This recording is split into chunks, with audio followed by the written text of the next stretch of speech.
reuniones normales toda la semana, a menos que hubiera algo excepcional que les avisaríamos, pero todas las reuniones continúan normales esta semana.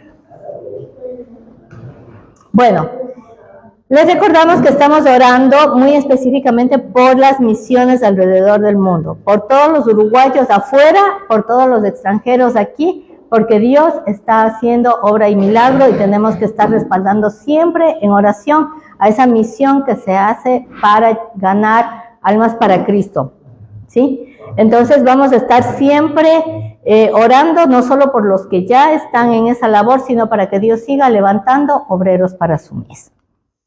También les recordamos nuestro curso bíblico los martes.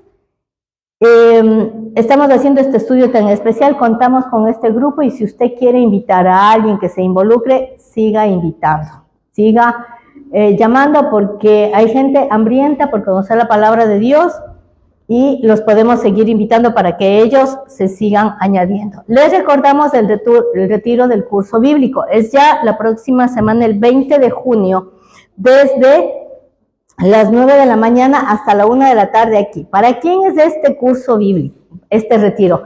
Para todos los integrantes del curso bíblico, estén o no estén calificando para créditos, o sea, para todos los alumnos es esto, ¿sí? Esté presentando o no tareas, quiera o no graduarse, venga, porque vamos a tener un tiempo especial y diferente en vivo, porque es una cosa es recibir la clase por Zoom y otra es la clase aquí presencial, entonces venga. ¿Para quién es?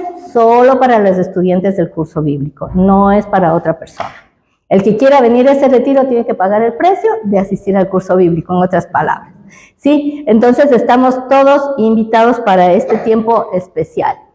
Estamos haciendo la obra social, visitamos la semana anterior a Elizabeth y nos dice que todavía no le han trasladado a la cárcel nueva y que es posible que esté todavía todo este mes aquí, entonces necesita alimento para este mes. Vamos a visitarle lo más rápido posible para hacerle llegar eso, porque sí, están teniendo todavía muchas necesidades. No se han cumplido los plazos que les habían dicho y estamos en contacto con ella. Entonces, eso, seguimos. También les comentamos que la siembra para el evento de diciembre, para nuestra fiesta de Navidad, la vamos a hacer a partir del 1 de julio hasta el 30 de noviembre. Entonces vamos a tener todo julio, agosto, septiembre, octubre y noviembre para ir haciendo la siembra. ¿Cuánto? Como lo hemos hecho estos últimos años, la cantidad que el Señor ponga en su corazón. Pero tenemos un espacio largo para poder ir haciéndolo en cuotas y que no se haga pesado. Entonces, ¿cómo lo va a hacer? Eso lo decide usted en oración con el Señor, pero estamos invitados a hacer ya esta siembra porque necesitamos retomar esa visión evangelística dentro de la iglesia. ¿Qué es lo que tenemos que hacer a partir de ahora? Estar ya orando por las personas que vamos a invitar al evento. No lo vamos a dejar a último tiempo, no vamos a invitar la última semana, sino empezar ya a visitarle, a orar, a enseñarle, a preparar ese corazón para que ese día de ese evento en familia que vamos a tener, quieran venir y vengan con el corazón calientito a recibir.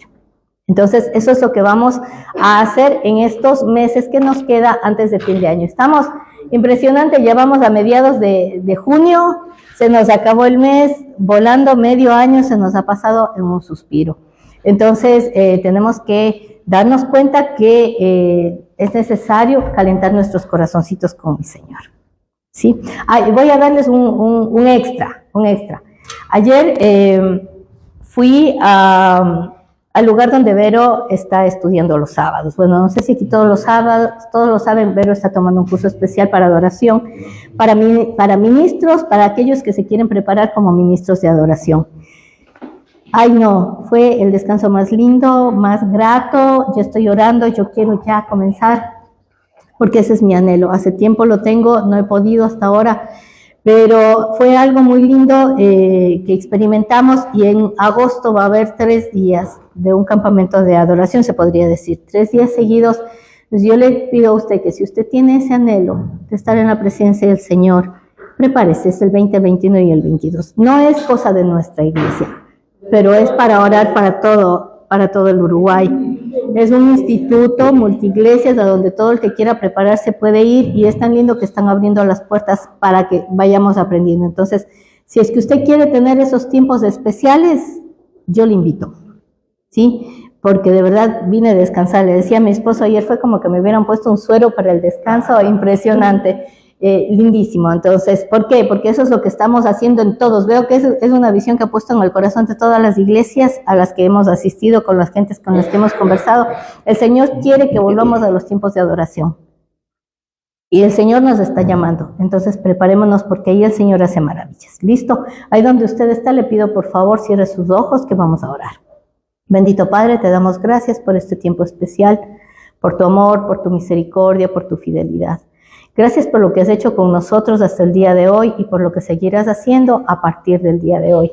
Gracias por toda la gente que nos conoce, porque ellos, con nuestro caminar diario, con nuestro testimonio diario, podrán ir viendo cuántas cosas tú quieres cambiar en nuestras vidas y cambiar en la vida de los demás.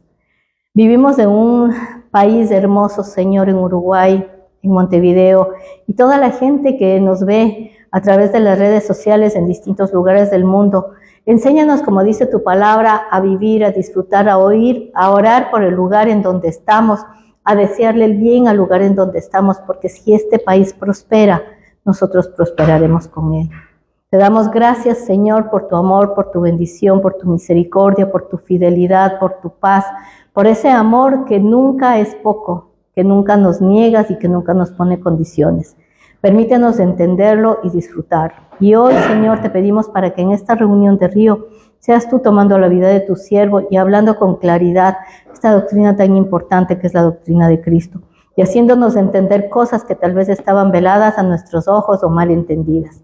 Asimismo te pedimos, Señor, tomes la vida de Berito y la vida mía en el ministerio de niños y de jóvenes, para que seas tú hablando a la necesidad de cada uno y transformando nuestras vidas conforme tu voluntad, para que cada día crezcamos y lleguemos a, como dice tu palabra, a la estatura, a la plenitud de la estatura de nuestro Señor Jesucristo. En el nombre de Cristo Jesús te hemos orado y nos quedamos en tu presencia bajo el poder y la unción de tu Santo Espíritu. Amén y amén.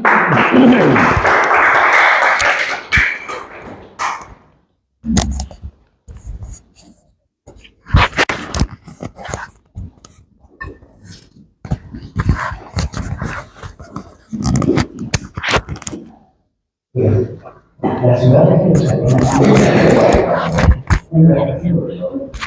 por esta gente judía había sido enviada a decir, pero algunos permanecían en la ciudad y se preguntaban, ¿qué está pasando?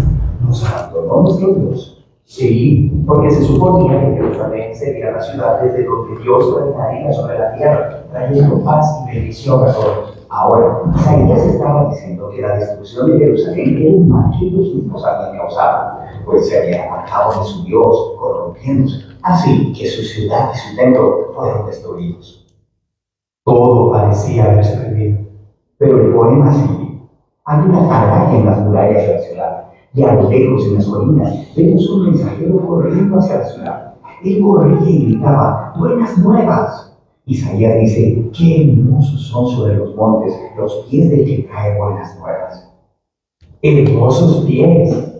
Sí, son hermosos, porque traen un hermoso mensaje. ¿Cuál es el mensaje? Que a pesar de la destrucción de Jerusalén, el Dios de Israel sigue siendo rey. Dios mismo va a regresar. Y el atalaya canta de gozo por las buenas nuevas de que su Dios todavía reina. Ahora, en el Nuevo Testamento nos encontramos con la misma frase, buenas nuevas, que en griego se traduce como evangelio, también traducido como evangelio. Así que cuando los cristianos dicen, crece en el evangelio, ellos quieren decir, crece en las buenas nuevas. Sí, pero no solo cualquier buena nueva. En la Biblia, la frase siempre es el anuncio del reino de un nuevo rey. Y en el Nuevo Testamento, los evangelios usan la frase para resumir todas las enseñanzas de Jesús.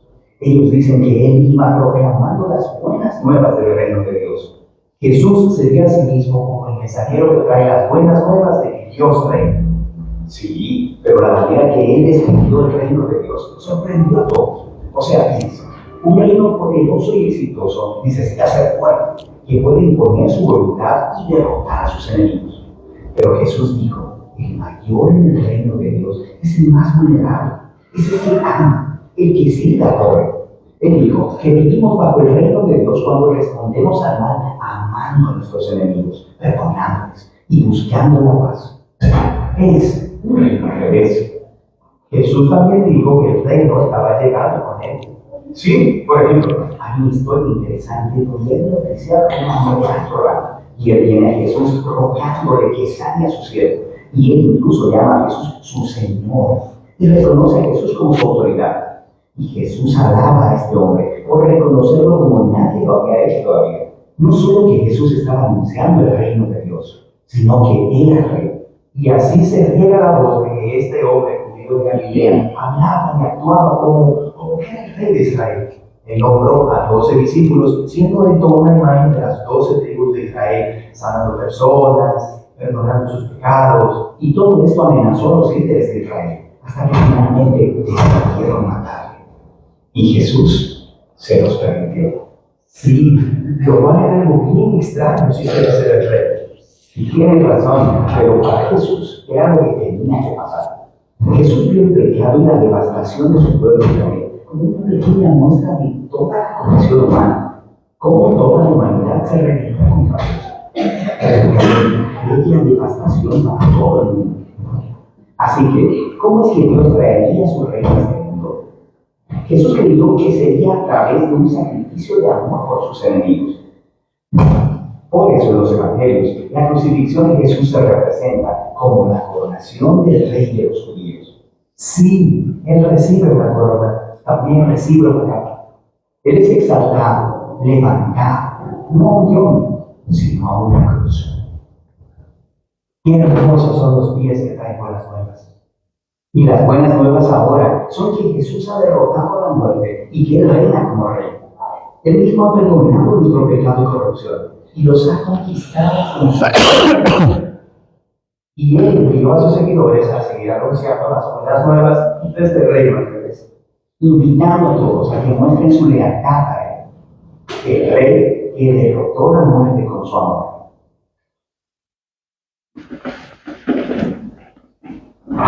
Muy bien.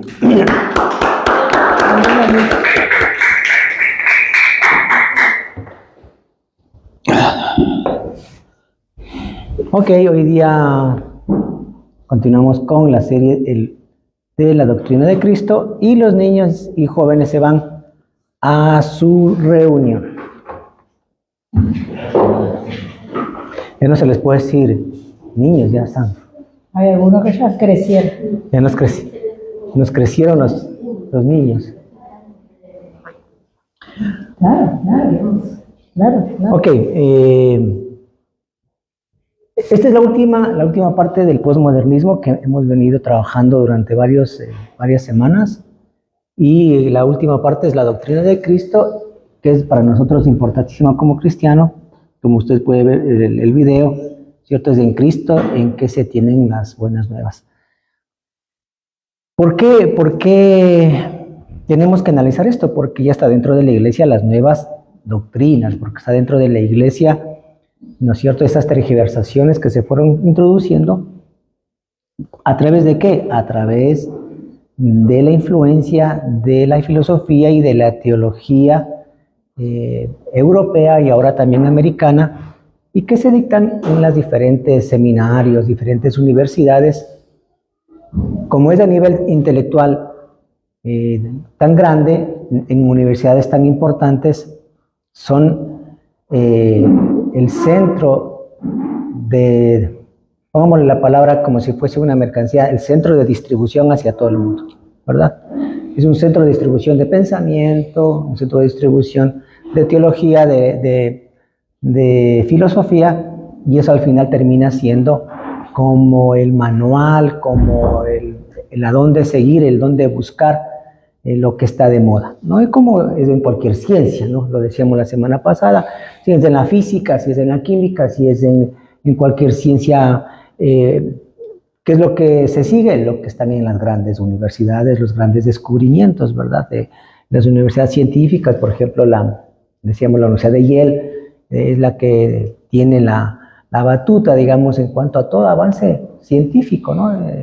Todo es lo que se produce, lo que hace allá, es lo que, por ejemplo, Microsoft, iPhone, todas esas investigaciones fueron hechas en esas universidades y por eso se disemina hacia todo el mundo eso. Igual, exactamente igual es el pensamiento filosófico, la teología que se va introduciendo y cómo es vista desde estos puntos, desde estos centros tan importantes de estudio, al final se termina introduciendo también en la iglesia, ¿no? ¿Por qué? Porque los seminarios también lo toman, los seminarios, los institutos lo van tomando también y lo van enseñando. Muchos de esos se van introduciendo en la iglesia y poco a poco, sin darnos cuenta, se termina haciendo doctrinas, ¿no? Nuevas, y ya lo hemos visto, ¿no? Lo vimos con nombre y apellido, lo vimos cómo cambió todo. Y cuando a uno le enseñan de esa manera, uno termina creyendo que eso es verdad, ¿cierto? ¿Cuántas cosas nosotros nos enseñaron mal porque también aprendieron mal? Eso es una cadena, ¿verdad? Lo que venimos aprendiendo desde hace años, bueno o malo, eso viene desde hace mucho tiempo atrás. Cosas buenas, cosas malas se han aprendido, pero ¿qué es lo que nosotros tenemos que llegar? A discernir qué es lo bueno, para ir sacando todo aquello que nos desvía de la sana doctrina. ¿Por qué? Porque no solamente nosotros nos podemos desviar, como dice la palabra de Dios, sino que las nuevas generaciones también estarán en un camino equivocado. Y nosotros también tenemos que pensar en las nuevas generaciones, ¿qué es lo que van a aprender? Si la iglesia en la que están está enseñando la sana doctrina. Miren, y ¿sabe por qué le digo? Hay una iglesia, no sé el nombre de la iglesia, pero hay un pastor, lo vi en un podcast, una iglesia inmensa, pero inmensa, ¿no? Como cine, como teatro, una cosa muy grande. Y él enseñaba lo siguiente, decía que Dios tiene matriz y que Adán fue el que le dio a luz a Eva, porque Adán se embarazó de Eva. O sea, esas cosas, si usted está en una iglesia gigantesca, digamos que usted entra por primera vez a esa iglesia y escucha eso, si usted no tiene sana doctrina enseñada, lo termina aprendiendo y la gente que está ahí lo termina creyendo. O sea, y esa predicación fue hace poco porque hay un podcast que me gusta mirar que analizan las doctrinas de ciertas iglesias, de ciertos pastores, analizan ahí. Entonces, yo le decía al Señor, ¿cómo puede ser posible que una iglesia tan grande se predique semejantes herejías, semejantes disparates, que esa es la palabra, semejantes disparates? Yo no puede ser, Señor, y nosotros estamos luchando por tener sana doctrina, por tener discernimiento, porque la gente te busque a ti, que busque la palabra de Dios, que tenga ese discernimiento en la palabra de Dios. Y eso es lo que nosotros anhelamos. Entonces, ¿por qué le hago este comentario? Porque ahí está. Iglesias gigantescas de miles de personas tienen esa enseñanza que uno dice, es un disparate. Es que es un disparate eso. Y la gente lo termina creyendo. Entonces, no es difícil caer en malas enseñanzas, así de simple. Así de simple, o sea, usted está ahí, usted le enseñaron lo que dice el pastor, eso ha de ser. Porque le está enseñando el pastor. Claro. Lo damos por bueno. Y lo damos por bueno. Por eso acá hemos dicho, usted tiene que también tener discernimiento en su estudio bíblico, en su devocional personal, en su discernimiento, tiene que discernir. Pero si no conocemos la Biblia, si no conocemos una sana doctrina, ¿cómo podemos nosotros discernir si es bueno o malo? No lo podemos. Si a mí, por ejemplo, un abogado viene y me dice, mire, esta ley es así, yo le creo, porque soy ignorante en las leyes, en constitucionales, penales, lo que sea, soy ignorante, me puede engañar. Igual es una persona que no lee la Biblia dentro de una iglesia, termina por creer cualquier tontería, cualquier tontería, porque ni siquiera tiene discernimiento. Por eso también es el curso bíblico, para que se tenga discernimiento, para que nadie le venga a engañar después. Porque el enemigo utiliza la Biblia. O sea, no nos están mostrando un libro diferente. ¿No es cierto? No nos están mostrando esa gente que le acabo de mencionar, este ejemplo que lo tomé en estos días, no le está enseñando otra Biblia, le está enseñando Génesis. Y de ahí saca sus propias interpretaciones. La gente termina diciendo, sí, ¿cuántas veces nos pasa a nosotros lo mismo? Porque viene una cadena que se viene enseñando, ¿no es cierto? De generación tras generación. ¿No? Hay una historia, déjeme acordar si hay una historia, creo que es argentina esta historia, que una muchacha preguntaba por qué las tortillas, digamos, o los panes, algo así era, son cuadrados, no son redondos si el molde es cuadrado, ¿no? Entonces le preguntó a la mamá le dijo, no sé, así hacía mi abuela. Le preguntó a la abuela, no, así hacía mi bisabuela. Entonces, y cuando llegó la bisabuela dijo, bueno, ¿sabes qué? Te voy a contar la historia, ¿no? De hace mucho tiempo atrás, éramos tan pobres que tenía que hacerse un molde, digamos así, redondito para que alcance para todos, aunque era cuadrado. Y después se quedó eso como norma, ¿verdad? Entonces, una enseñanza por X situación termina convirtiéndose en norma, y eso es lo que nosotros debemos evitar, que las enseñanzas equivocadas en nosotros termine siéndose una norma, una doctrina, y no debería ser así. Y en Jesucristo también es lo mismo, ¿no es cierto? Y vamos a avanzar donde nos quedamos, que creo que es, ¿este era? Aquí era, ¿no? Sí, aquí. Sí, cuando la sociedad reemplaza a Dios como árbitro moral. Sí, ¿qué es lo que nos quería decir? Mire, cuando nosotros no nos regimos a la palabra de Dios y no le damos la valía a la palabra de Dios como tal, terminamos nosotros aceptando la moralidad de la sociedad. Entonces la sociedad es la que nos determina a nosotros qué es lo bueno y qué es lo malo. Es la sociedad, ya no la palabra de Dios. Entonces, si la sociedad dice que la marihuana es buena, hasta cierto límite, lo que sea, terminamos aceptándolo como bueno. Si la sociedad dice que el matrimonio del mismo sexo es bueno, lo terminamos aceptando como bueno, porque la sociedad lo está aceptando a través de leyes, a través de normas. Lo normalizamos. Lo normalizamos. Es más, lo legalizamos. Y usted sabe que todo lo legal no es moral. Entonces, cuando nosotros quitamos la persona de Jesucristo, cuando quitamos la palabra de Dios de nuestra vida, terminamos aceptando que la sociedad nos ponga qué es lo bueno, qué es lo malo. Entonces, aceptamos todas las aberraciones de la sociedad. Al aborto ya no le llamamos aborto porque se oye feo, ni asesinato, porque le llamamos otra forma, la interrupción del embarazo, y así como lo dijimos en la semana pasada. Y todo termina moldeándose, porque todo termina siendo ofensivo, ¿no? Todas las palabras son ofensivas. Entonces, si todo es ofensivo, nos traumamos, como me comentaba Silvia hace un momento, y entonces ya no pueden los niños ver un muerto porque se trauman, ya no pueden ir a asistir a un velorio porque se trauman. Y es la sociedad la que nos ha impuesto eso, no es porque sea así. ¿Sí? Y cada sociedad tiene su particularidad también. ¿Sí? La sociedad uruguaya es diferente a la sociedad brasileña, o a la sociedad peruana, a la sociedad boliviana.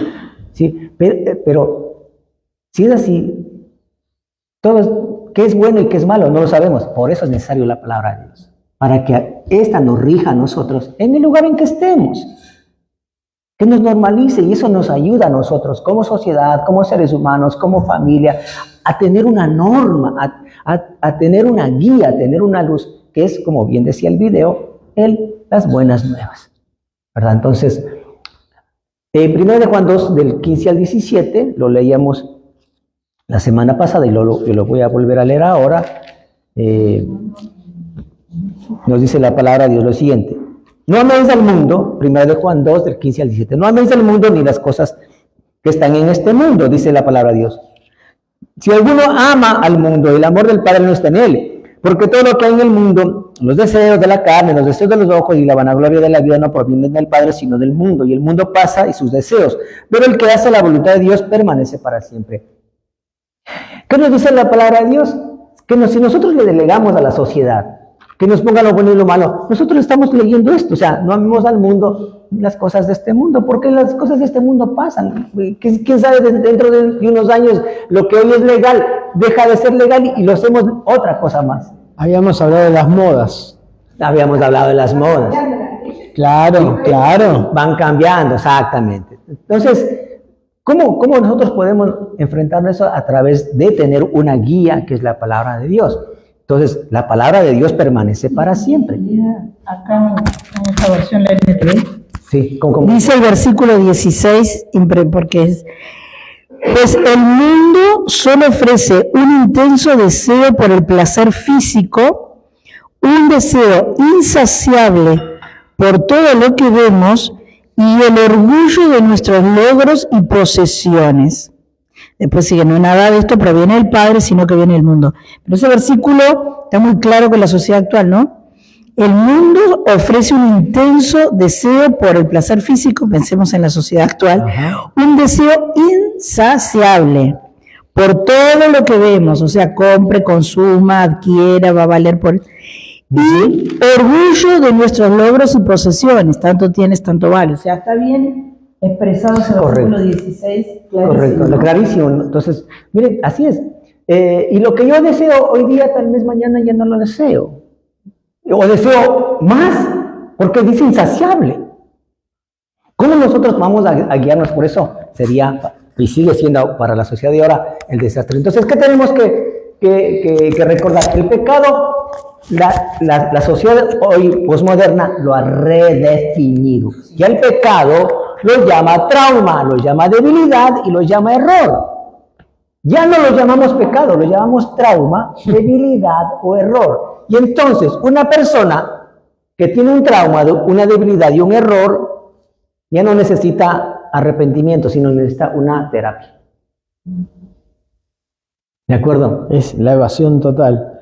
Evadir el pecado. Claro, es verlo desde un punto de vista equivocado. Exactamente.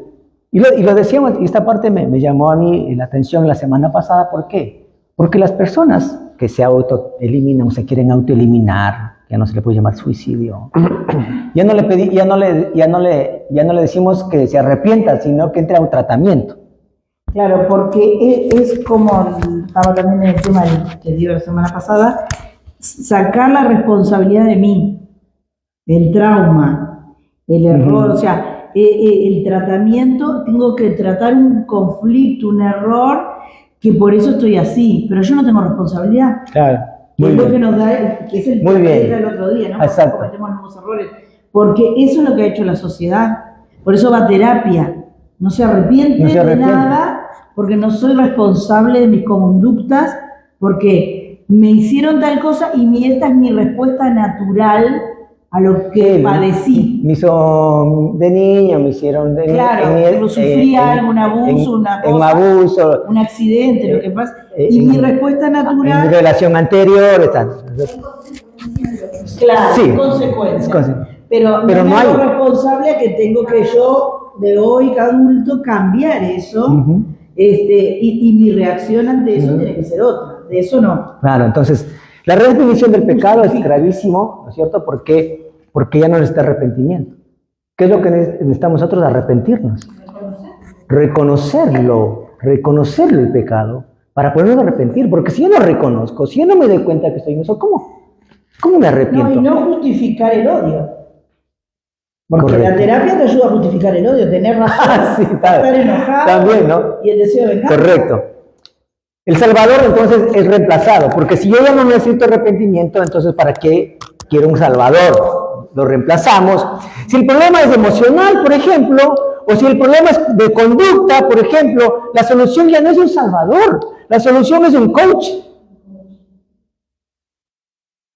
para que ¿no es cierto? Porque el coach le va a tratar las emociones, que piense positivo, que siga adelante, que usted... Más bien en el proceso. Sí, claro, por supuesto. Entonces, qué interesante Justifica. esto, ¿no? Por eso, muchas veces cometimos el error como iglesia de, en vez de llevar a la gente al arrepentimiento, les llevamos a la gente a un tratamiento y ¿qué? Nos convertimos en coaching. Entonces la persona puede venir 10.000 años con el mismo problema y no hay problema, porque se soluciona. sigue igual, porque sigue en ese tratamiento. Y no llega al arrepentimiento. Y no necesita Cristo. Necesita cualquier otra cosa menos a Cristo. Necesita un tratamiento. necesita que lo escuches, De una persona. que lo entiendas, que le des acompañamiento, porque no tiene por qué cambiar. Exacto. Porque su conflicto se lo tenés que respetar, porque se lamen las heridas, o sea, Tal cual. se acostumbran a vivir en ese estado. Sí. Y viven así y tienen derecho a sus tristezas, a sus depresiones, a sus cosas. Y en una sociedad como la nuestra, como la uruguaya, eso es, porque acá tenemos un alto índice de depresión, de enfermedades mentales, que es por justificar mi dolor. En lugar de tomar una posición ante mi dolor, Muy decir, bien. hasta aquí llegó, mi Muy pasado lo supero con Muy bien. Cristo. Me arrepiento y si no soy responsable de lo que me hicieron, sí soy responsable de hoy tomar una decisión de qué hago con lo que ¿No? viví. Y todo el mundo tiene que estar pendiente de esa persona, todo el mundo. Sí. 24/7. Muy bien. ¿Eh? No le van a hablar de pecado, por favor. No, y tenés que estar 24/7 porque como sos Tal un cual. coach, o sea, Sí, un asistente, sí, tal un cual. acompañamiento. Sí, es terrible, ¿no? Se suprimió. No, Es agresiva, es agresiva. Es agresiva. Exacto. No le gusta. No le gusta escuchar. No. Díganlo en cualquier otra cosa menos pecado. Es ofensivo. Pero también la autocrítica es que nosotros tenemos que saber enseñar, o sea, saber explicar lo que es el pecado. No poner la chapa del pecado, o sea, ¿por qué? O sea, que no haya miedo ante esa palabra. Ah, no, claro. Claro, pero la gente, mucha Eso. gente no conoce, entonces uno tiene que pero explicarle miren, más. lo que dice Carita es cierto, porque la persona puede pensar que nosotros le decimos eso. No, nosotros tenemos que ponerle la Biblia, le dice que es pecado. Ahora, el problema está, Dios le acá, dice que como es usted pecado. dice, que el cristiano que viene a la iglesia se vuelque a esos coach, a esos tratamientos livianos, por decirlo de una manera. El problema lo tenemos nosotros, los cristianos, no solo el que no cree, ¿verdad? Ah, claro, porque el problema lo estamos hablando dentro de la iglesia. No es para los creyentes. No, es para los cristianos. O sea, Que tendríamos que entender la palabra pecado bien de bien. Exacto, y esto es lo terrible, porque el que tiene que entender el concepto de pecado es el cristiano. Ese cristiano, ahí está. Claro. Sí. Porque si no, el que sigue llegando, si no le va a hablar, si no, ni siquiera el cristiano tiene concepto de pecado, entonces, ¿qué tipo de cristianismo estamos hablando? Y eso se va a repetir como lo acabamos de mencionar hace un momento, generación tras generación, porque así me enseñaron, así enseño, y así seguiremos enseñando, y así van las generaciones, y ese es el daño que le está haciendo a la iglesia el postmodernismo. Entonces, ¿cómo es? El Salvador, perdón, es reemplazado, y también la santificación es ignorada.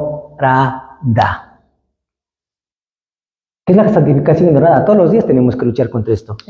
Incluso cuando se acepta alguna forma de arrepentimiento, se olvida que la vida cristiana exige santificación continua y obediencia a Dios.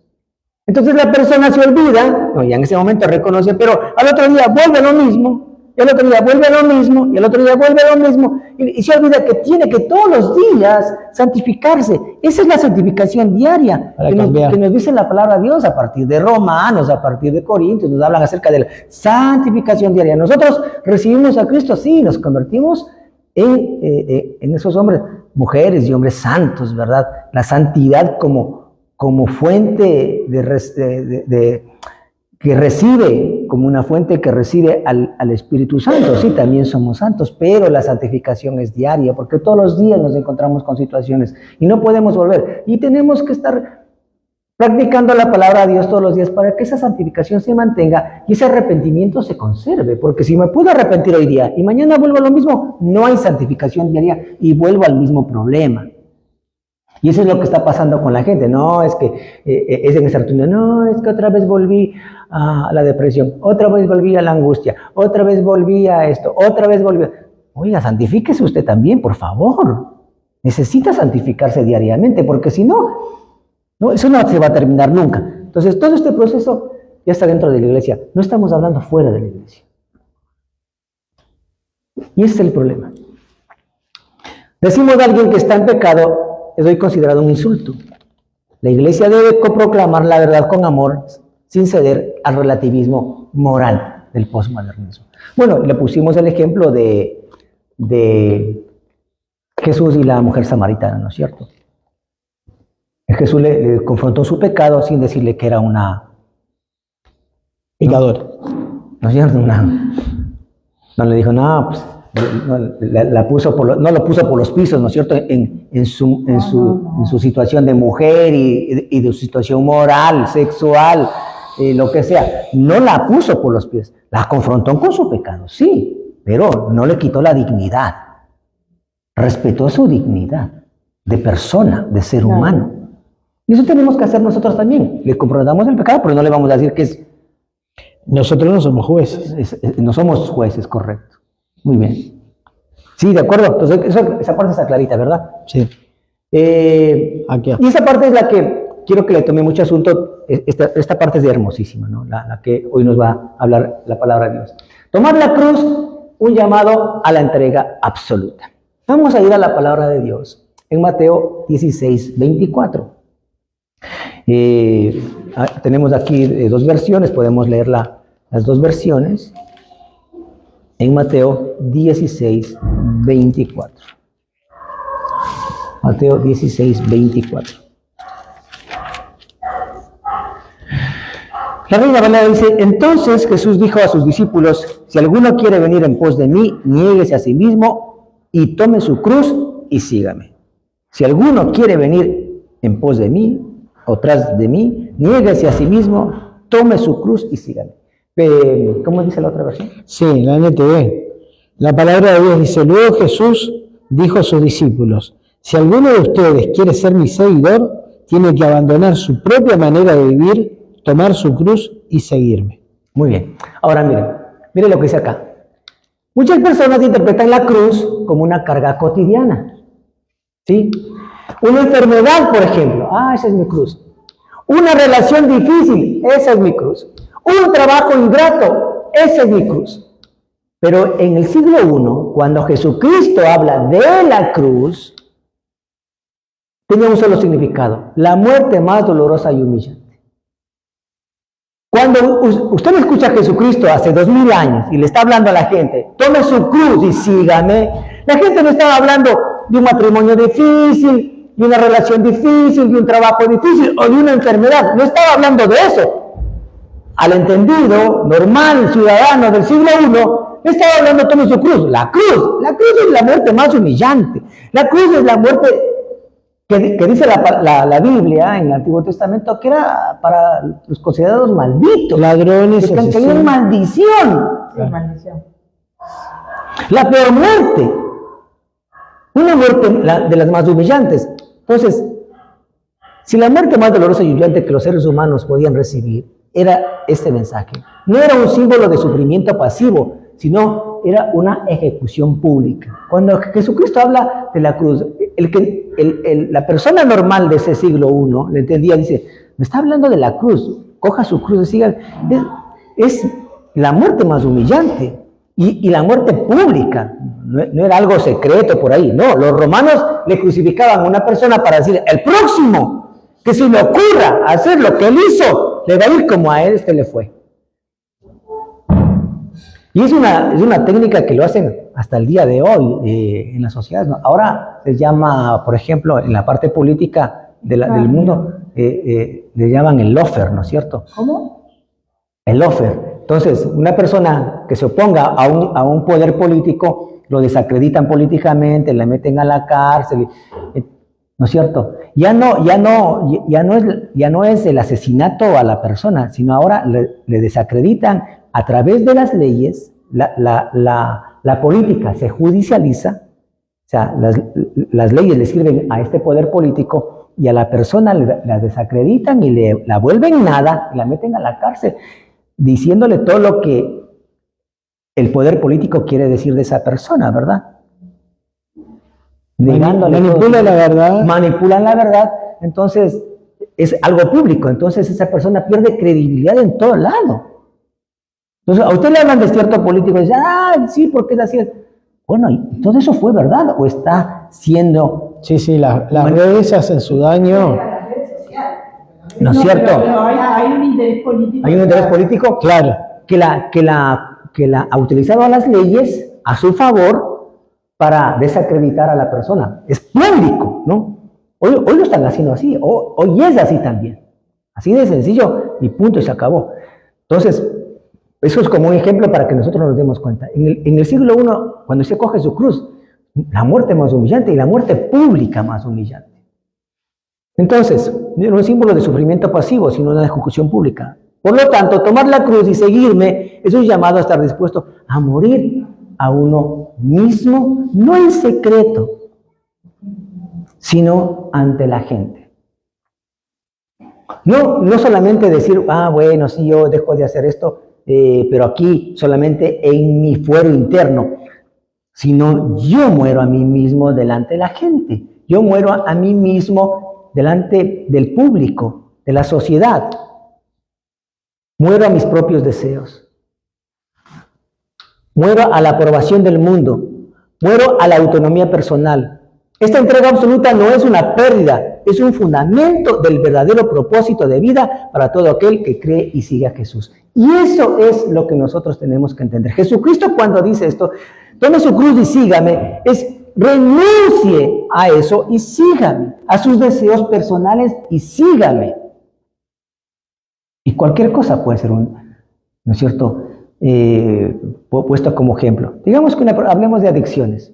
Si una persona quiere seguir a Jesucristo, tiene una adicción a X cosa, tendría que dejarlo a eso y seguirle al Señor. Renunciar a eso. Porque una adicción es una de las cosas y que se la puede considerar tan propia. Una persona puede decir, esto es mío, si yo dejo esto, dejo mi vida. Si No soy nada, no soy nadie. No soy nadie, exacto. Porque lo que se le gusta a mí, la valía de la persona en una adicción es la adicción misma.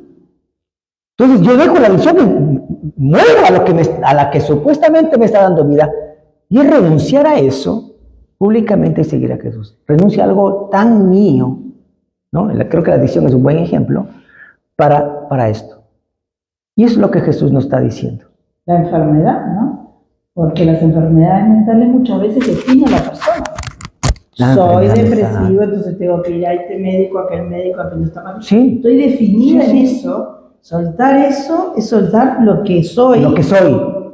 Y no. Sí. Y correcto. No está dispuesto. Correcto. Exactamente.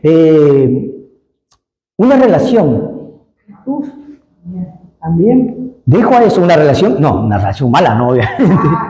Una relación que me está haciendo daño, pero no dejo eso porque es lo único que tengo.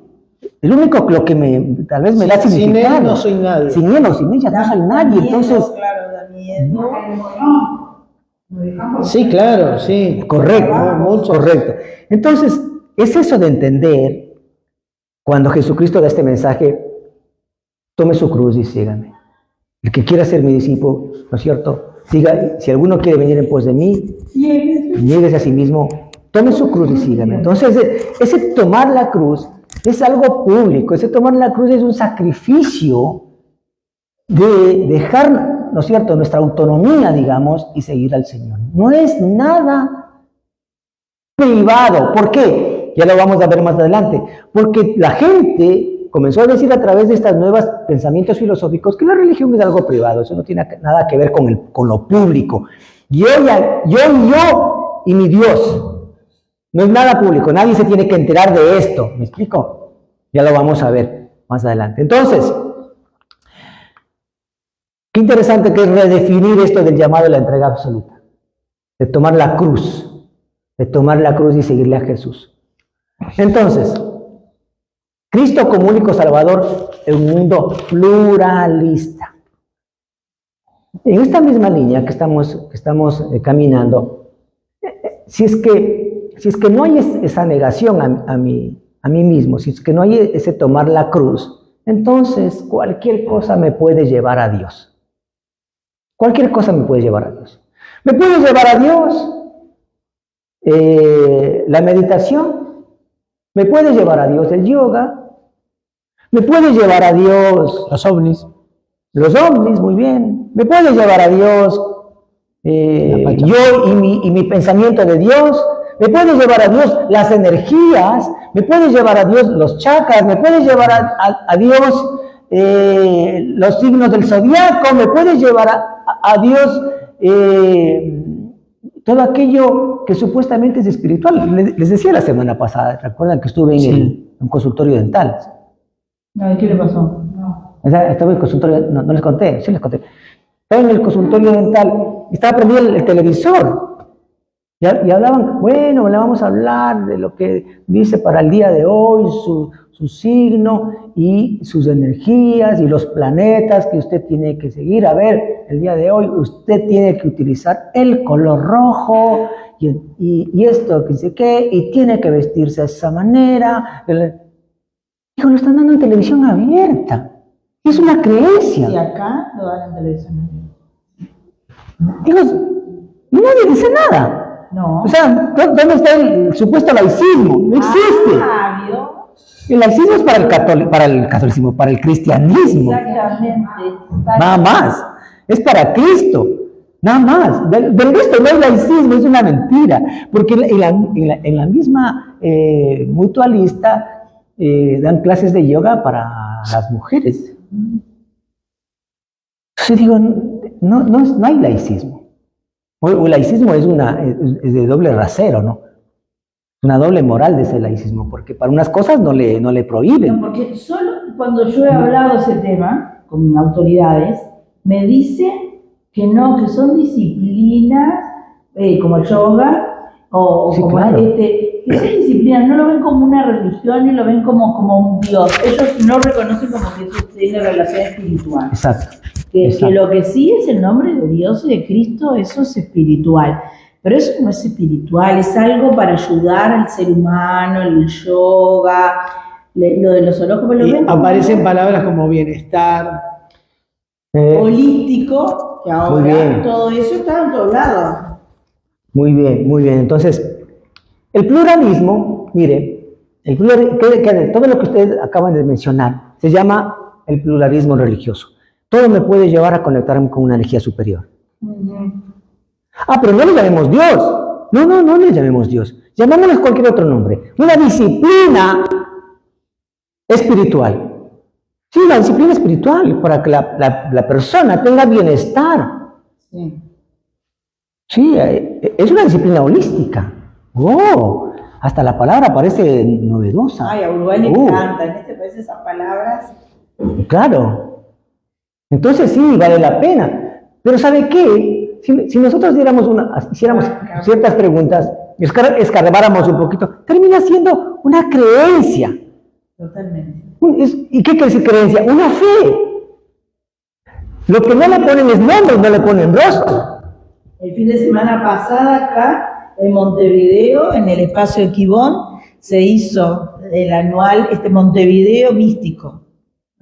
Todo eso que usted acaba de nombrar tiene mesas. Usted paga una entrada y va, y acá hay una cosa que le tiran las cartas, y allá le hacen un masajito, y allá le hacen una piedrita, y en el otro le hacen un aromaterapia, y todo ahí está ofrecido, cada uno pone su stand, y eso es totalmente legal. Y lo publicitan por todos lados, y eso no tiene nada que ver, eso lo apoyan cosas de Estado que lo auspician.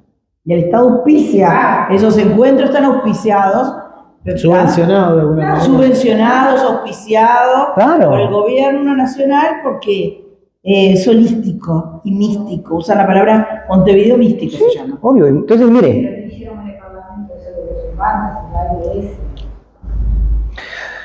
¿Sí ve? Entonces, Tremendo. entonces, mire, justamente nosotros como cristianos nos damos cuenta que hablar de pecado es totalmente grosero. No.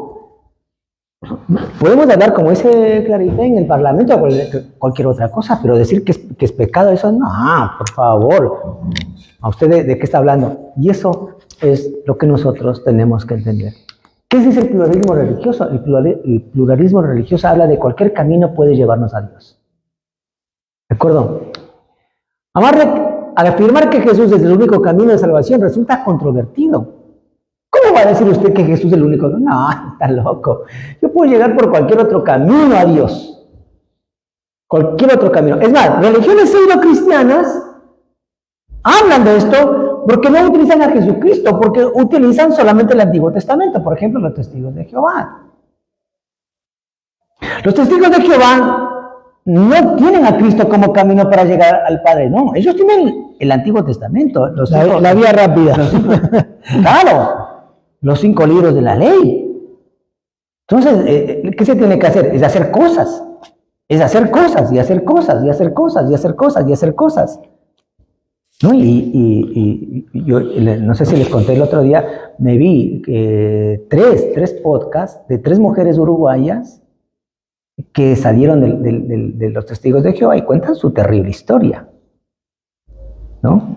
Terrible historia.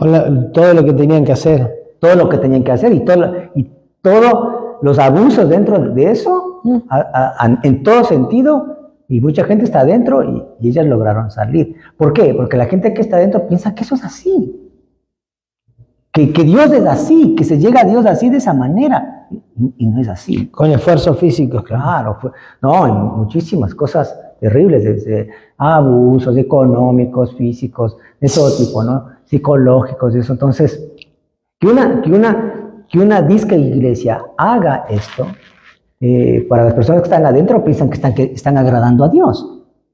Y ese es el problema. Estamos hablando de iglesias. De iglesias. Sí, pero como lo hacemos todos, están en la misma roca y, claro, y obedecen claro. lo que... Entonces, eso es, nosotros tenemos que entender, comprender qué es lo que es correcto, qué es lo no correcto, qué es la verdad de Dios. ¿Cuál es el camino que Dios nos dice? Y no buscarnos caminos alternativos que supuestamente nos pueden llevar a Dios. Y eso no es así. Y tenemos que reconocerlo. Y tenemos que ser valientes para eso, porque mucha gente le puede dar miedo enfrentar ciertos o confrontar ciertas enseñanzas, decir eso no es de Dios. Es más, hasta nosotros mismos. Y lo dijimos la semana pasada de una manera directa. Por ejemplo, la teoterapia le dijeron acá, le pusieron como la teoterapia como el camino para llegar a Dios. Y eso es una farsa. No es así. Por favor. Fue una enseñanza equivocada. Ya está. El que le quiere entender, le entiendo. Tampoco vamos a rogar para que lo entienda, ¿verdad?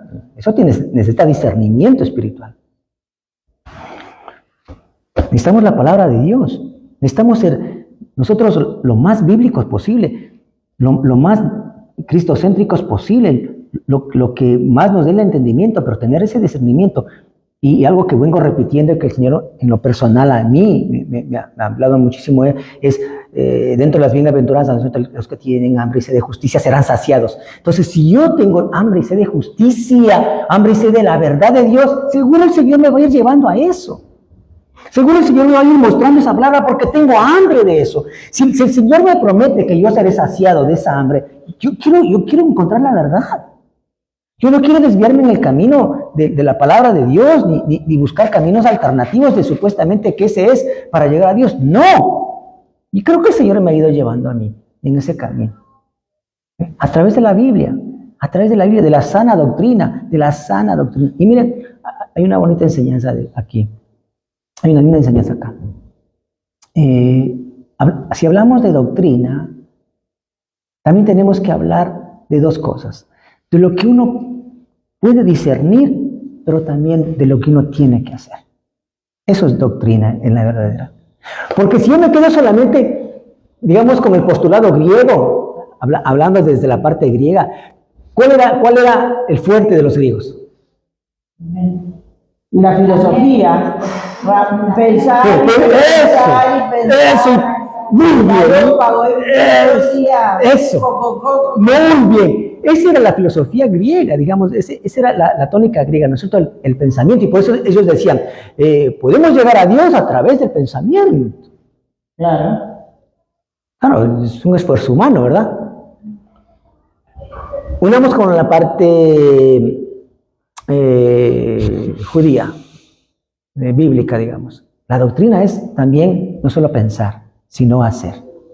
Tomar decisiones y de llevar a la práctica. Por ejemplo, uno mismo puede, con una situación personal como cristiano, luchar por años. Con un conflicto, con una debilidad, como hoy lo mencionaba, ¿no? Una adicción o lo que sea, de todo tipo. No tiene por qué ser las sustancias. Hay tantas adicciones. Sí, sí. Ahora estoy estudiando adicciones yo y digo, pero ¿sabe se termina? Porque uno puede saber mucho vivir y revenir. Cuando uno toma una decisión. Hasta aquí llegué. Señor, yo con esto vengo luchando 2 años, no puedo, pero no lo voy a consentir más en mi vida. Haz lo que tengas que hacer, me rindo a ti, porque no quiero, tomé una postura. Hasta que uno no se planta así con uno mismo, con esa firmeza, como que Dios no es que no pueda, hay que darle esa autoridad a Dios en la vida de uno. Por eso ahí tiene que ver eso de la doctrina. Yo puedo saber la doctrina, pero hasta que yo no me violento a mí mismo, eso también está en la Biblia, los violentos arrebatan el reino porque violento conmigo tengo que ser. Porque si no yo siempre estoy orando y pidiéndole a Dios que me cambie, que me cambie, que me cambie. Y Dios me quiere cambiar, pero soy yo el que no dejo, porque no lo dejo actuar. Pero claro, ahí está lo de la doctrina. Sí, exacto. Es también así. O sea, es el conocimiento, pero también tengo que transformarlo en obra, ¿no es cierto? Eso, las dos cosas de la vez. Porque, regresando al versículo anterior, ¿quién tiene que tomar la cruz? Yo tengo que tomar la cruz. Exacto. No es que el Señor me da, no. Él dice, tome su cruz y sígame. Hay una responsabilidad nuestra también, de yo dejar, hasta aquí no más. Hasta aquí dejo esto, no más, no quiero más esto. Y tengo que tomar una decisión y tengo que tomar esa cruz y comenzar a caminar. No espero, como mucha gente piensa, que Dios nos tiene que dar haciendo todo. No, el Señor dice que pone el querer como el hacer. Y tenemos que darle ese chance que ponga en nosotros el querer como el hacer. ¿Pero qué? Yo tengo que tomar una acción. ¿En dónde está la responsabilidad nuestra? Volvemos a lo de la terapia. Entonces, como es terapia, no es responsabilidad mía, porque eso tiene que suceder de una manera milagrosa en algún momento. No, es caminando que sucede el milagro en algún momento. Cuando yo he tomado las decisiones, yo vuelvo a ver atrás y digo, ¿cómo cambió la cosa? Pero yo tomé la decisión de cambiar. Claro. Yo tomé la decisión de caminar. Tal vez camine con pasitos chiquitos, ¿no? Retroceda 1, pero avance 3. Retroceda 1 y avance 2, pero estoy avanzando. Pero es mi responsabilidad. ¿En dónde está la responsabilidad nuestra? Porque si no, ¿por qué el arrepentimiento si no hay responsabilidad nuestra? No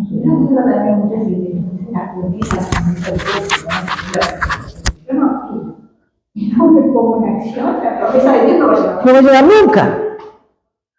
Seguramente, y la mayoría de promesas, hay una parte que nos toca hacer a nosotros. Pero la gente piensa, no, esa es la promesa de Dios. ¿No? Ahora que habla Clarita, me recuerdo hace, ¿cómo ha pasado el tiempo? Como 20 años atrás. Una de las iglesias que dirigía, una madre bien intencionada, ¿no? en cierto sentido. Decía, Dios me dio a mí la promesa que mi hija le iba a servir a Él. Dios me dio la promesa. Ay, o sea, qué lindo, ¿no? O sea, con una madre eso es bellísimo. Pasó como un año y la hija de ella se embarazó, siendo soltera, ¿no? Y esta muchacha vino a buscarme a mí, no sabía qué hacer. Dijo, pastor, no sé qué hacer. No sé cómo decirle a mi mamá. Ya me fui al médico, me dijeron que tengo como 2, 3 meses de embarazo. Claro, se había acostado con un noviecito y se embarazó. No sé cómo decirle, pero tengo que decirle. Acompáñenme a la casa de mi mamá a decirle. Bueno, vamos a acompañarla. ¿Qué más tocaba? Bueno, y del drama, ¿no es cierto? Ya se pueden imaginar ustedes, bueno, ya, ¿qué puede hacer? Oremos por esto, habrá que hacer algo, bueno, tomemos decisiones para ver cómo se puede hacer este dolor menos doloroso y planificar. Pero a mí me sorprendió algo que dijo la mamá. Me dijo, pero ¿cuántas veces te enseñé que cuando salgas lleves preservativos? Una mujer de fe por la memoria. La promesa que estaba acá. Sobre todo. ¿Cómo es que hacía eso? O sea, yo digo, no puedo hacer lo que estoy escuchando. Me ha tocado un montón de cosas. Claro, lo que sea claramente es cierto, nos toca hacer algo. O sea, pero si yo le enseño a mi hija eso, que digo que va a servir, no. Es como poner piedras en la promesa. Sí, obvio, ¿no? O sea, no. Nuestras acciones no reflejan lo que nosotros anhelamos y queremos. O sea, increíble. Tremendo. Me hiciste acordar de eso, que me pareció una locura en aquellas como 20 años atrás, increíble. Entonces, el pluralismo religioso es eso, ¿cierto? Buscar cualquier camino supuestamente para llegar a Dios. ¿Pero qué nos dice la palabra de Dios? Juan 14:6 nos dice, yo soy el camino, la verdad y la vida, nadie viene al Padre sino por mí. La exclusividad de Cristo no es arrogancia humana, es declaración divina. La gente puede decir, los cristianos son arrogantes, porque piensan que solo Cristo es el camino. No, es una declaración divina, es un regalo divino. Por fin tenemos la certeza de cuál es el camino para llegar a Dios, porque tanta gente, millones de personas durante tantos años, creyeron haber llegado a Dios, y cuando se murieron se encontraron que no llegaron a Dios, llegaron al infierno. Creyendo haber llegado a Dios. O sea, engañarnos toda la vida. Y eso es lo que yo les pido como iglesia, que tengamos la verdadera y sana doctrina y enseñanza, para que cuando enseñemos la gente cuando muera, no se encuentre con el infierno, pues. Se encuentren con el Señor. Es que no hay otra. Claro. Sino como dice aquí, mire, la ambigüedad. Las escrituras con una claridad no admiten ambigüedad, pero en la sociedad, ¿qué hacen? La ambigüedad, cualquier cosa, ¿no es cierto? Sí, también, sí, también ustedes, pero yo también acá. Sí, también esto, pero también se puede hacer esto. Pero también tenemos las religiones abrámicas, el judaísmo. ¿El judaísmo puede llegar a Dios? ¡No! ¡No! El judaísmo no llega a Dios, no llega, por Dios. Eso mismo dicen que están apartados de su santidad. O sea, y por eso el judaísmo y muchas iglesias, miles de iglesias cristianas, creen que todo lo que hacen los judíos está bien hecho.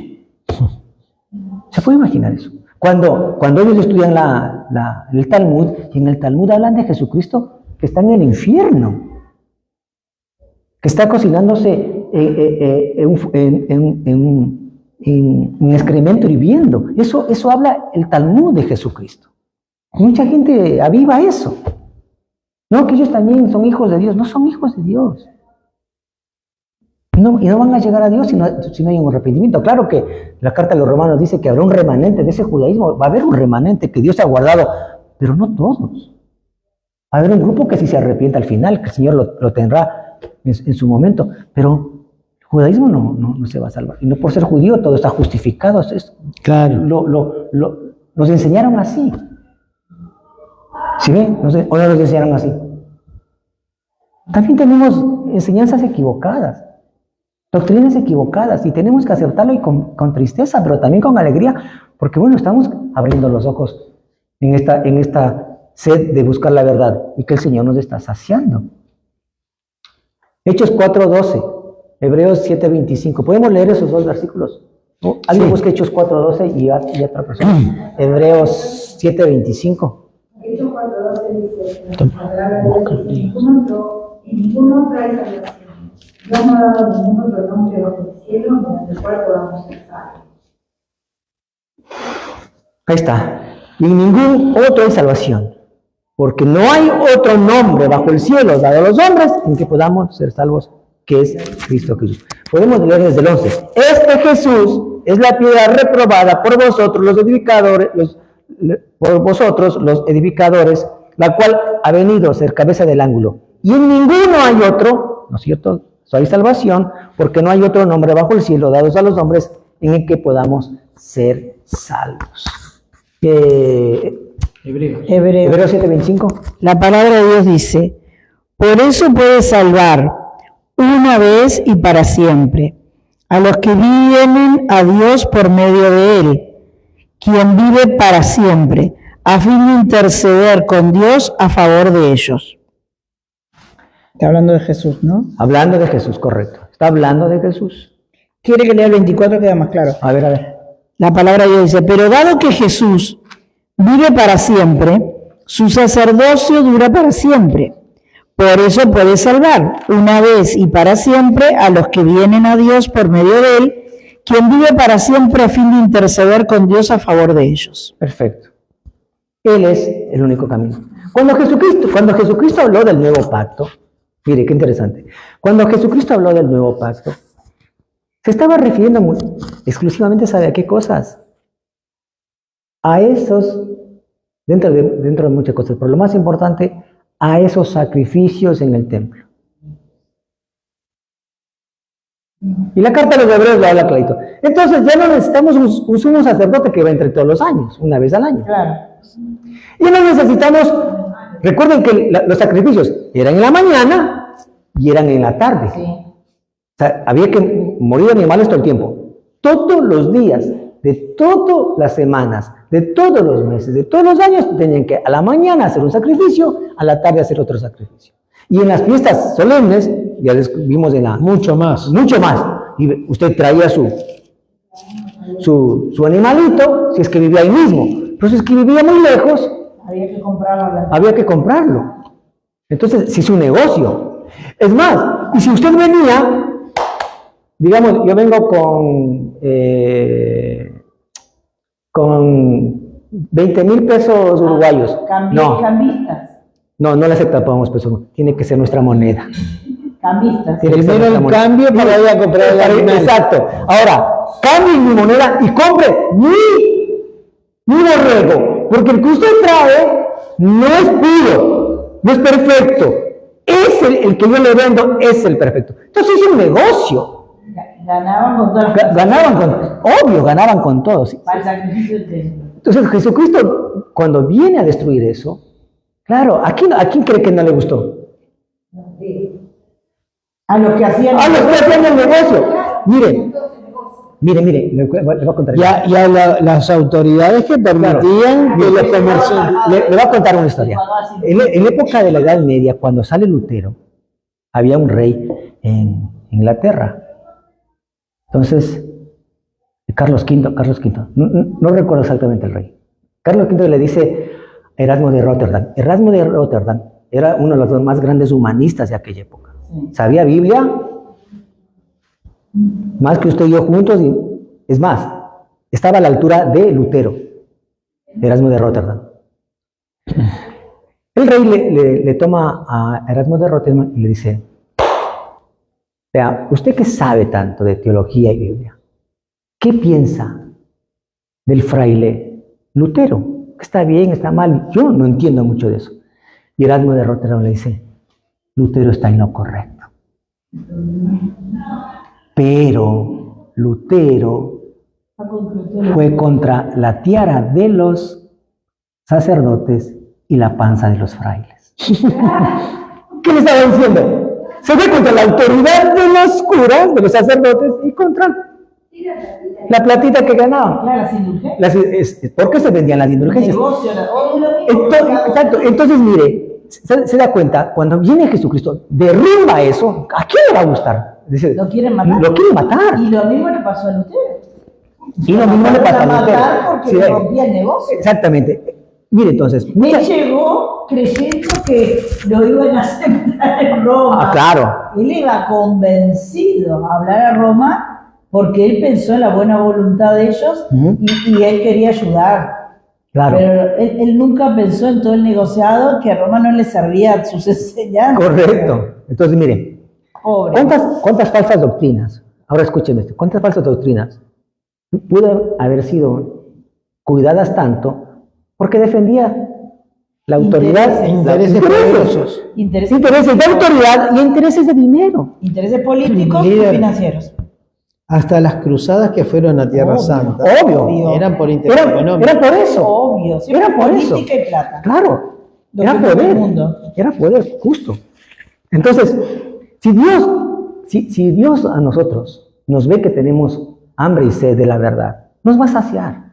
Claro, como dice Lutero, como somos todos. Es su voluntad, nos va a saciar. Pero van a ser perseguidos. Oye, no vamos a hacer del... muy bien, Silvia. No vamos a hacer del gusto de todos. No lo vamos a hacer. No porque le pasa lo mismo que a Jesús, Porque muchos a no van a Pablo, aceptar. que a Pablo, porque le rompía el negocio de la venta de las De imágenes. las imágenes. Muchos no nos invitan, no nos aceptan con nuestra No, fe. estamos hablando de los cristianismos, de dentro del cristianismo tampoco. Porque romper negocios. Claro. No, dentro de la misma iglesia. O sea, Por eso, romper negocios. si nosotros comenzamos a discernir eso, claro. Entendemos que el Señor Jesucristo, cuando dice yo soy el camino, le está derrumbando toda una autoridad de años, de siglos, Por supuesto. y todo el billete que yo sé. Y poder No político. se iban a quedar cruzados. No se iban a quedar cruzados de brazos. No se iban a quedar cruzados de brazos. No se iban, porque se les estaba dañando todo el negocio. Claro. Todo el negocio. Imagínense, tener a todo un pueblo por siglos bajo la autoridad de ellos y todo lo que ellos decían se hacía, no iban a permitir que eso se les desarme en un solo. Suena a dictadura. Sí, claro. Era, sí, pero- Entonces, Sí, contra eso. si nosotros tenemos eso y luchamos por eso, obvio, vamos a ser perseguidos o no. Claro que sí. Sí vamos a ser perseguidos. Aún por la misma gente. Pero queremos buscar la verdad. Queremos encontrar la verdad. Y eso es lo que el Señor nos está haciendo. ¿Cuál es el único camino para llegar a Dios? Es Cristo. Es Cristo. No hay pluralismo con Cristo. Es el único camino. Isaías 43, del 11 al 13, podemos leerlo, por favor. Isaías 43. Sí, lo tengo aquí. La palabra de Dios nos dice: yo soy el Señor y no hay otro Salvador.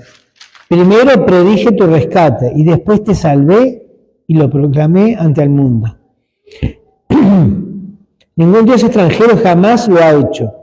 Tú, Israel, eres testigo de que yo soy el único Dios, dice el Señor. Desde la eternidad y hasta la eternidad, yo soy Dios.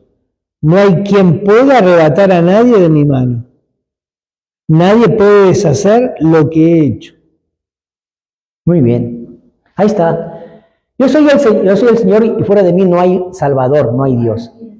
El Dios del Antiguo Testamento prepara el escenario para la revelación plena de Jesucristo, como lo dice el pasaje bíblico, Isaías 43, del 11 al 13. Yo Jehová, y fuera de mí no hay quien salve. ¿Sí ve? Interesante. En el Antiguo Testamento, fuera de mí, No hay Dios. no hay quien salve. Si Cristo es el Hijo de Dios, si Cristo es Dios, si Cristo es el Dios encarnado, si Cristo vino a salvar, no hay quien salve, es Dios, es Jehová, es Él. ¿Sí? ¿Dónde me quedé? Yo anuncié y salvé e hice oír, y no hubo entre vosotros Dios ajeno. Vosotros pues sois mis testigos, dice Jehová, que yo soy Dios. Aún antes que hubiera día, yo era, y no hay quien de mi mano libre. Lo que hago yo, ¿quién lo va a estorbar? Nadie. Y eso es lo que el Señor nos está hablando el día de hoy. No hay pluralismo religioso. No es que todos los caminos llevan a Dios. No es que todas las religiones llevan a Dios. No es que todas las iglesias cristianas tienen el camino correcto. No. Y lo estamos viendo cada vez más. Yo por mi labor de pastor, busco esa información constantemente. Busco los podcasts serios que hablan acerca de esto. Y hay cientos o miles de iglesias que están enseñando cosas que no son de la doctrina de Dios y que no hay salvación en Jesucristo. En cualquier otra cosa puede haber, pero menos en Cristo. Están buscando, por ejemplo, la doctrina de la prosperidad. Están buscando solamente milagros y sanidades. Están buscando cualquier otra cosa, pero menos el arrepentimiento, porque en esas iglesias, ¿cuándo le hablan de arrepentimiento a la gente? ¿A qué rato le hablan de arrepentimiento a la gente? No le están hablando de arrepentimiento. En las iglesias muchos pastores tienen miedo confrontar a la gente por medio de la palabra. Tienen miedo. Oiga, Aceptan todo. oiga, miren, hay algo que sí les conté a ustedes, hay algo que me pasó en el Congreso de la Mundial. El Señor me permitió elaborar a mí las prédicas del Congreso. Yo las elaboré. Y se repartieron. Bueno, eso yo no lo decidí, eso lo decidió la asamblea, el Consejo Espiritual de Pastores decidió a quiénes iban a predicar. Una prédica me tocaba a mí y repartieron 3 más. Y uno de los pastores que le tocó se acercó a mí y me dijo, ¿por qué me pones a predicar esto? Porque vas a confrontar al pueblo con los pastores. Porque muchos pastores pueden estar haciendo lo que dice aquí que están haciendo. Que no hay que hacer. No hay que hacer. Entonces, si ve, entonces es complicado. Por eso nosotros tenemos que entender que hay un camino que es Cristo. Y el único camino para llegar a Dios es Cristo. No es ni la meditación, ni el yoga, ni... Y que hay una forma correcta de ir por ese camino. Claro. Y que no se puede ir de cualquier forma por ese camino. Claro. A eso vamos, ¿no? Dentro de las iglesias, ¿no? Nada, ni la Virgen, ni los santos, ni cualquier otra cosa, ¿no? O sea, mire, esto tiene miles de años, ¿ya? Y miles de años, le digo, unos 1800 años, 1900 años. Y en el siglo II, en el siglo III, como les contaba en los cursos bíblicos, mire, el camino para llegar a Dios, según mucha gente, era recluirme en un monasterio y orar día y noche, y orar día y noche, y orar día y noche, y orar día y noche. En los monasterios salieron los monjes y salieron las monjas, en los monasterios encerrados, creyendo que apartarse del mundo era lo más alto para llegar a Dios. ¿Cuándo dijo Jesucristo eso? Jamás. Ese es el tema, la palabra. Porque no se basan en ¿Por qué no se basan en la palabra? Exacto. Y cuando se basan, toman un versículo y lo hacen doctrina. Entonces, un texto sin contexto es un pretexto, dice el dicho, ¿verdad? Y es verdad. ¿Cuántas cosas hay? No podés. No puedes cambiar. Claro, no la puedes cambiar. No puedes cambiar. El único camino para llegar al Padre soy yo. Punto, se acabó.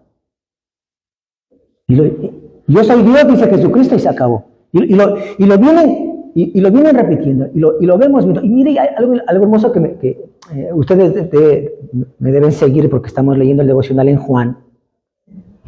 Y mire qué bonito. Esta parte a mí me gusta mucho. Dice, dice Jesucristo, nadie que venga a mí no ha sido enviado antes porque mi Padre no lo quiso. Entonces, si usted quiere que alguien llegue a Cristo, tenemos que orar antes para que el Padre lo lleve. Para que cuando llegue la evangelización, la persona ceda. Porque si el Padre no lo permite, si el Padre no lo permite, sí.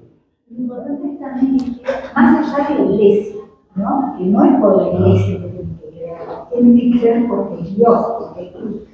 No porque está en esa iglesia, porque va. Eso también. Exactamente, eso. Y también Eso también, Clarita. Porque sobrepasa la institución como tal. Por supuesto. Tampoco acercarme a Dios por lo que me va a dar a mí. Lo que acaba de decir Clarita me parece tan importante, porque saben que a veces le pusimos el nombre de la iglesia como porque si es por esa iglesia es todo. No, es Cristo a través de Él. Es el único camino para llevar al Padre, y es el único que salva es Cristo. No hay nadie más en este mundo que pueda salvarnos a nosotros. Eso le iba a decir, mire, analicen un pasaje bíblico que el Señor me ha hablado mucho. hablando de esto, y esto también les voy a hablar, les voy a hacer un spoiler ¿cómo es? Del retiro del curso. Dice Jesucristo, la mies es mucha.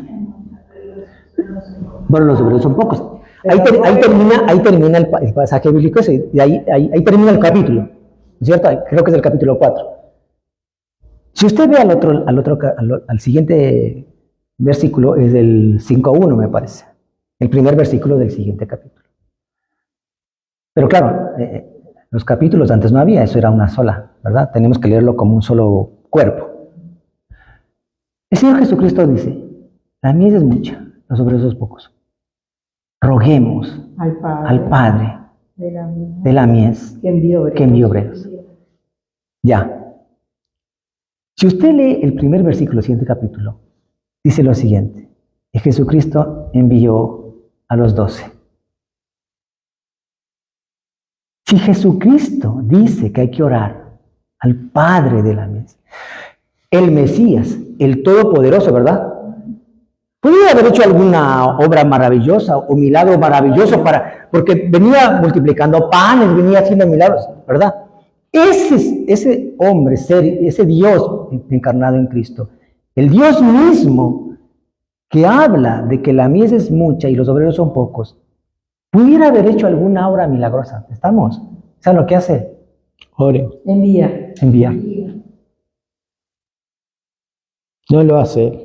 O sea, ahí está. El método. Fue impresionante, ¿sabes? O sea, oró sí, pero ¿qué hizo después? Envió. Hizo una acción concreta. La oración es para tomar acción. Exacto. Porque si oramos y oramos, esperamos que caigan las cosas del cielo. Si Jesús, que podía acercar las cosas del cielo, oró y actuó, ahí está. Imagínense nosotros. Ahí está. Si no hacemos algo concreto, no, orando solo, las cosas no cambian. No van a cambiar. Dios no puede actuar. Y eso es lo que... Pero está en toda la Biblia. ¿Qué le dijo a Moisés? Deja de orar y tirar caminar. Y mover la vara que te dice la mano para que yo actúe. Claro. O sea, está en toda la Biblia. Claro. El que hay que orar y actuar. Entonces, para que los cambios se den. Entonces, ¿qué es lo que ha hecho el posmodernismo? Decirnos que cualquier camino lleva a Dios, ¿no? Y está plagada en las ciudades de todos los países, en todo el mundo, que creen llegar a Dios a través de su propio pensamiento. No, yo aprendí así y así es, yo creo, esa es mi creencia, y tienen que respetar mi creencia. Bueno, respetemos su creencia, está bien, pero le aseguro que llegar a Dios no va a llegar a Dios, porque el único camino para llegar a Dios es Jesucristo. Yo recuerdo de mis padres, ¿no? Católicos, romanos y toda la cuestión. O sea, bueno, eso es lo que a ti te enseñaron así, y en cambio, esta es mi creencia. Digo, pero tuve que evangelizarles a mis padres y les digo, mamá, no es así. No es así, porque usted sigue creyendo en eso. El rato que muera, usted se va al infierno, padre. No va a estar en el cielo. ¿Por qué? Porque la Iglesia Católica piensa, miren qué interesante, la Iglesia Católica piensa que la tradición es parte de la doctrina. Como los judíos. Como los judíos. Los venimos haciendo por miles de años así. ¿Cuál es el problema si lo hemos hecho por miles de años? ¿La tradición reemplaza a la doctrina? No, porque la tradición no puede llamarse así. ¿Qué es lo que dijo el Señor Jesucristo? Jesús se los dijo en la cara. Obvio, le dijo. Ustedes lo que hacen es buscar mandamientos de hombres, tradiciones de hombres, en vez de hacer la palabra de Dios. Costumbres de hombres. Es lo que yo pienso, lo que yo creo. Respeten mi creencia. Listo, respetamos, pero ¿sabe qué?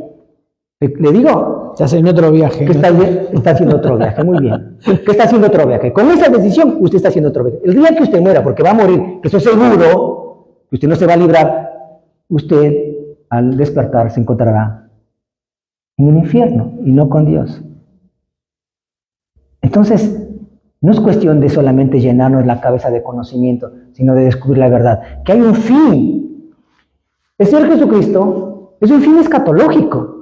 El final de los tiempos está en Él, porque vamos a tener que morir. Y el día que muramos, o nos vamos a la presencia del Señor, o nos vamos a otro lado. Porque el Señor dice, en presente, conjugando el verbo en presente, digamos como eterno, ¿verdad? Sí, presente continuo, en presente continuo. El que cree en mí tiene vida eterna. No dice, ¿Tuvo o tendrá? tal vez tendrá, no sé, en algún momento. No, el que cree en mí tiene vida eterna. Entonces, la certeza de Jesucristo es increíble, y eso es lo que a nosotros nos da la seguridad de tener la doctrina correcta y de tener el mensaje correcto. El pluralismo religioso se ha vuelto de moda. Cualquier camino lleva a Dios, la meditación, el yoga, la Virgen, los santos, mi creencia. Yo en mi creencia, yo llegaré a Dios. Dios es bueno.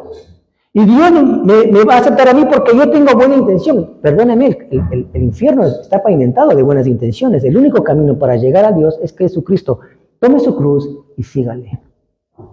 No hay otro camino. Y aquí hay dos filósofos y teólogos. El uno se llama Newbigin y Hick. ¿Qué es lo que dice Newbigin? Este hombre de acá era un gran misionero, británico, un gran misionero británico. Él se fue 40 años a la India. Hizo misión en la India y regresa a su iglesia. ¿Y sabe lo que encuentra? El pluralismo religioso. Encuentra que su iglesia había cambiado en los 40 años. ¿Por qué? Porque la iglesia de él se dio a la presión de la sociedad.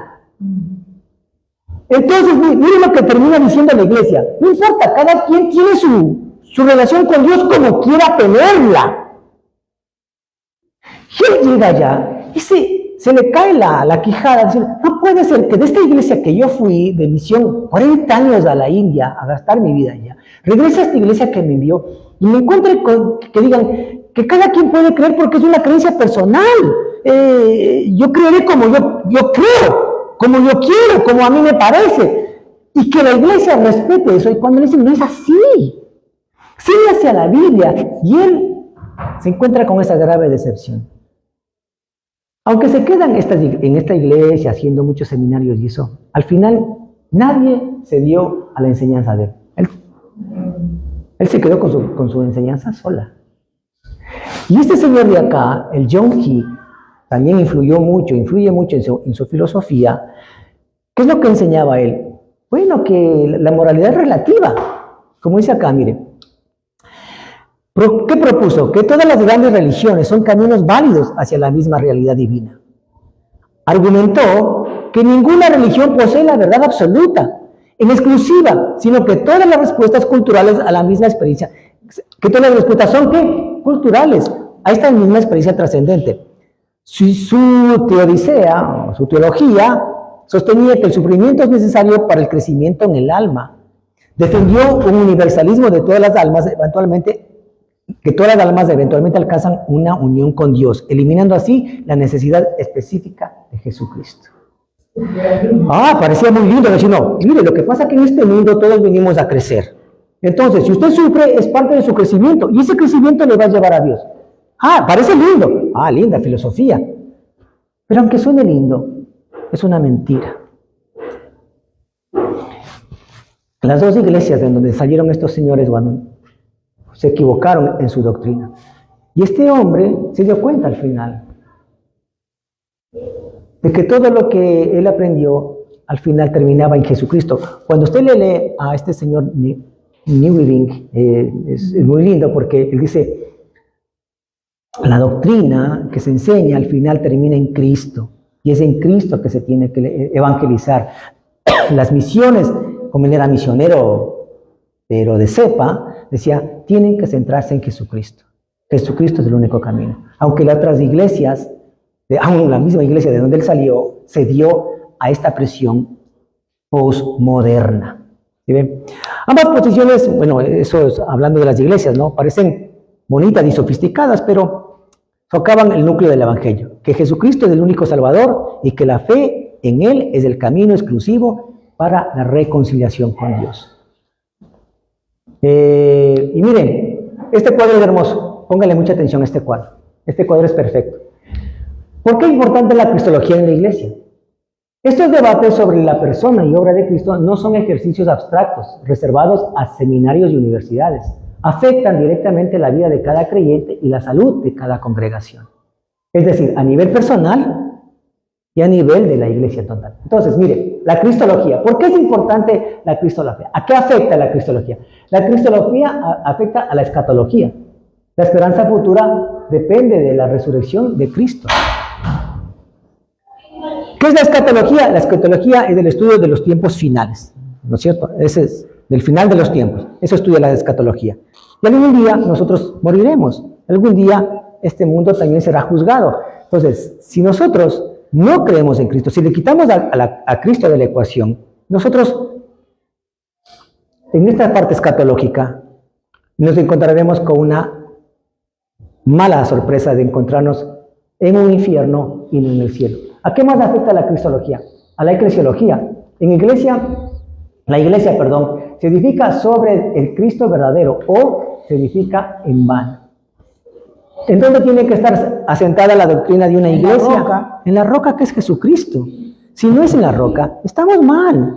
No puede estar en posturas personales de pastores, en doctrinas equivocadas de las iglesias, en santos o en vírgenes o en lo que sea, o cualquier otra doctrina. Tiene que ser, en tradiciones, correcto, tiene que estar la iglesia en Cristo, asentada en Cristo. ¿A qué más afecta la cristología? A la evangelización, pero por supuesto. Entonces, sin Salvador exclusivo, si no hay un solo Salvador, entonces se quita la urgencia de la evangelización. ¿Por qué? Porque todo camino lleva a Dios. Si todo camino lleva a Dios, entonces cualquier persona puede encontrarse con Dios. Porque en cualquier lugar, porque entonces la meditación, el yoga, la virgen, el santo, la doctrina, cualquier cosa le puede llevar a Dios. Entonces sí afecta. Por eso es la urgencia. Porque si solo hay un camino que es Cristo, entonces es urgente evangelizar a la gente. Decirle, oiga, hay un solo camino, es Cristo, para la salvación de su alma.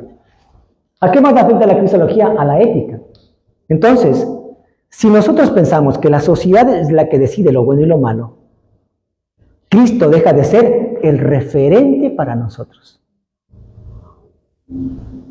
Por eso nos debemos preguntar, ¿qué haría Cristo en este caso? Porque es el referente, el molde. Ni David, ni Abraham, ni Moisés, ni... ¿qué más? Ni Job. Ninguno de ellos. Ellos tendrán sus méritos en ciertas enseñanzas. Pero el ejemplo, el molde perfecto, ¿cuál es? Es Cristo. ¿Qué más afecta la cristología? La espiritualidad. La relación con Cristo cambia según quién creemos que Él es, claro. Claro, por ejemplo, cuando usted habla de esta iglesia, ¿cómo que se llama? Que no es una iglesia, los testigos de Jehová. No creen que Jesús es el Hijo de Dios. Entonces, ¿qué espiritualidad están cultivando? Exacto. La espiritualidad depende de quién es Jesucristo. Exacto. Es el único Salvador, es el Hijo de Dios, es el enviado. En Él y por Él es la salvación. Sino que espiritualidad. Muy bien. La espiritualidad. Y la adoración. ¿A quién podemos adorar? A Cristo tenemos que adorar. A nadie más. A Dios y a Cristo. No podemos adorar ni a hombres, ni a santos, ni a vírgenes, ni a profetas. No, a Dios y a Cristo que es Dios. A los únicos que se le podemos... Y a las cosas, porque a veces dicen, el manto sagrado. Claro, oiga, hay iglesias que adoran a los profetas, entre comillas profetas, ¿no? Que parecen que son traídos del cielo y los adoran, y las fotos, y le ponen las fotos, y la adoran, y terminan pues adorando a esa gente, ¿no? Alguna vez nos quisieron hacer eso, yo nunca quise. Sí, fotos por todos lados. La cristología correcta es la columna vertebral de toda teología cristiana. Tocar la persona de Cristo es tocar todo lo demás. Conclusión. En vano edificamos si Dios no edifica la casa. Como dice el Salmo 127:1. Si el Señor no edifica la casa, en vano se esfuerzan los que la edifican. Si Cristo no está en nuestra vida, no hay cristianismo, no hay camino al Señor, no hay nada. Usted puede hacer lo que le dé la gana, hablando en el sentido positivo de querer llegar a Dios. Pero si no está Cristo, no está. Si el Señor no es el Si el Señor, exacto. no edifica. Esta verdad es urgente para la iglesia de hoy. No se puede edificar la casa de Dios con un Cristo rediseñado por la filosofía posmoderna. Si no está el Dios de la Biblia, si no está el Cristo de la Biblia, plenamente divino, redentor y único, salvador, todo esfuerzo eclesial es edificado sobre arena. Porque no es roca. Conocer la doctrina, estudiar las escrituras con profundidad para reconocer las desviaciones cuando aparecen, por atractivas que parezcan. Ojo con esto. Esa es la manipulación bíblica. Esa es la manipulación bíblica. Le pueden haber maravillas, pero si no conoce la sana doctrina, si no estudia la Biblia, si no lee la Biblia correctamente, si no le pide al Señor que le sacie de la verdad, le puede parecer una iglesia hermosa, divina, que ofrecen el oro y el moro, pero si no está sentado en la cristología y en la buena doctrina, no sirve. Proclamar la verdad, afirmar con amor y valentía la plena divinidad de Cristo, su muerte expiatoria, su exclusividad como Salvador. Cristo murió para salvarnos a nosotros. Eso debemos proclamar. Y edificar sobre el Cristo bíblico. Toda la adoración, la ética, la evangelización y la vida eclesial deben estar fundadas sobre el Cristo que las Escrituras revelan. Todo es sobre Cristo. Todo es sobre Cristo. El Antiguo Testamento habla de Jesucristo. El Antiguo Testamento tiene una línea sobre Jesucristo. Es Jesucristo el Salvador. Es Jesucristo el Dios encarnado. Es sobre Él y sobre el que tenemos que edificar nuestra vida y nuestra iglesia y nuestro ministerio y nuestras prédicas y nuestra vida diaria. Es en Él. Si no, no tenemos nada. Parecería que tenemos buenas intenciones, una doctrina atractiva, pero si no es sobre Cristo, no es nada. Así terminamos el posmodernismo, ¿no? Que han sido 8 clases, ¿no? 8. Sí. Pero han sido 2 meses. Sí, pero pues ha sido bonito, ¿no? Sí, claro. Sí, espectacular. Una puesta a punto. Esto es una puesta a punto. Una base, esto parece una base fundacional, ¿no? Sí. Del sermón del monte. Sí, claro. Como estamos dando en el curso, está la base. Sí. Para edificar arriba. Eso de la bienaventuranza es la base fundacional, que es maravilloso, ¿no? Por eso. Lindo. Digo, y esto es como una base para saber sobre qué estamos edificando la iglesia y nuestra vida. Sí, claro. Por eso también es como fundacional. Tal cual. Porque Tal es cual. la base. Y acá edifiquemos. Y aquí edificamos. Si no ponemos una buena base en la roca. Sí, y también tiene que llamarnos también a esa urgencia de la evangelización. Yo creo que ahí tenemos que pegar. Y la vamos a hablar el día sábado próximo De mañana en el retiro del curso bíblico. Vamos a orar, si me ayuda como es Alejandro con la canción. Bueno, hemos terminado estos mensajes del posmodernismo y démosle gracias al Señor. Padre, cómo darte infinitas gracias, Señor, porque estás saciando nuestra hambre y sed de justicia. Señor, tenemos la hambre y sed de justicia de la verdad. Necesitamos la verdad, Señor. El mundo nos puede vender cientos de verdades. El mundo nos puede vender atractivas cosas, Señor. Pero hoy leímos en tu palabra, eso pasa. Todo se termina, Señor. Un rato bonito, un momento alegre, una fiesta, un paseo, un trabajo. Todo eso, Señor, se termina. Y al final nos quedamos nosotros. Y tenemos que entender, Señor, que algún día moriremos. ¿Cuál es el destino de nuestra alma, Señor, después de morir?